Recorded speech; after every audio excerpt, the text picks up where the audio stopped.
Contexto inicial, Adalberto, Aline, Sara, vamos falar do que a gente espera em termos de legislação nesse momento. E aí a gente vai partir para questões mais polêmicas, vamos falar de split payment, vamos falar de questões de obrigações acessórias, o que a gente verifica de pontos de atenção em relação à reforma, que foi muito esperada.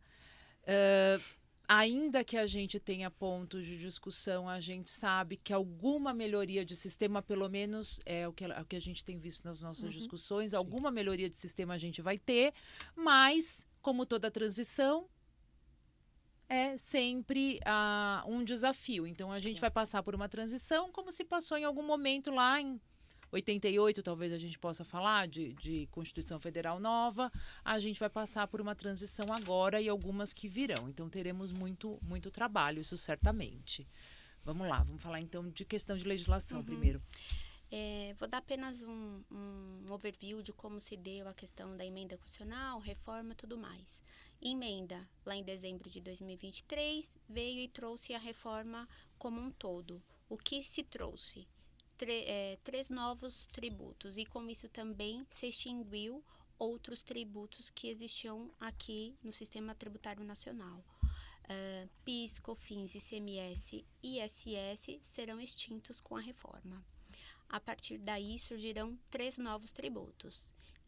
O IBS, que é o Imposto sobre Bens e Serviços, e a Contribuição sobre Bens e Serviços, que é o CBS, que formarão juntos o IVA dual.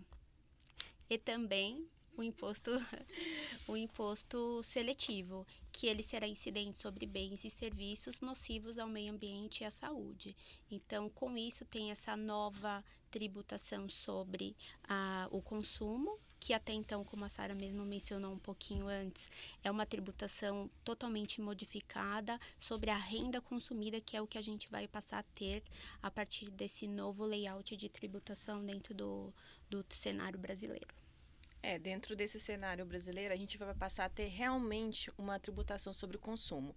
E essa mudança, ela é muito importante, porque a tributação sobre consumo hoje, ela representa metade da carga tributária do Brasil. Então, ela vai mexer na economia do Brasil como um todo. Hoje, o que a gente vê com PIS, COFINS e ICMS é uma translação de detritos fiscais até chegar ao consumidor final. Isso se dá porque a apuração dos tributos, ela vem de uma forma que a gente chama de apuração por dentro. Na minha formação de preço, eu faço minha formação de preço embutindo o valor do tributo para depois incidir novamente para destacar ali na nota fiscal para o contribuinte. Com a reforma tributária, isso acaba. Eu tenho o valor da operação e aí a minha tributação. Então, o contribuinte, no final, ele vai saber exatamente o que ele está pagando de tributo.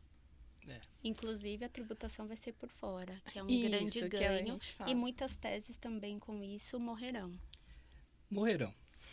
Na verdade, a gente acaba não escapando um pouco da polêmica, porque a gente começou com uma opção política, a gente pode partir daqui, né?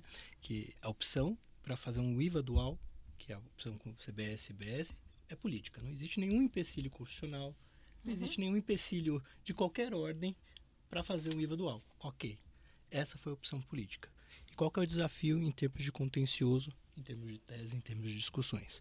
É fazer o quê?